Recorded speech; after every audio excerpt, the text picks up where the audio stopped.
Busto Arsizio spugna il Palafenera di Chieri e inanella la seconda vittoria di fila per 3-0 del 2020 e del girone di ritorno.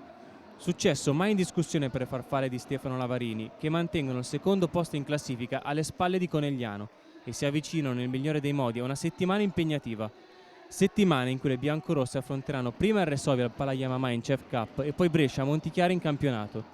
Per Chieri invece la seconda sconfitta consecutiva, ma a differenza della trasferta di Perugia con la Bartoccini Fortinfissi, le bianco-blu di coach Giulio Cesare Bregoli non solo non sono riuscite a raccogliere nemmeno un punto, ma neanche a vincere un set contro una Wiba troppo forte.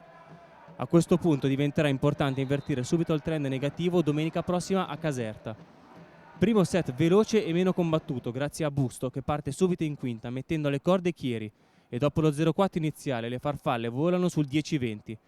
Troppo facile chiudere la prima frazione con un 25-21, tutto di marca Bustocca.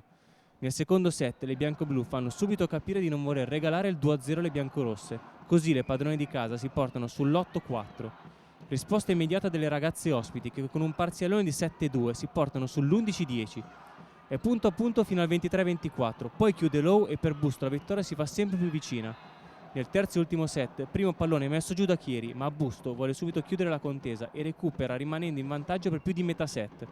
Le piemontesi rimettono la freccia per 3 volte, ma quando il pallone inizia a scottare, ancora una volta esce tutta la forza e la determinazione delle ragazze di Lavarini.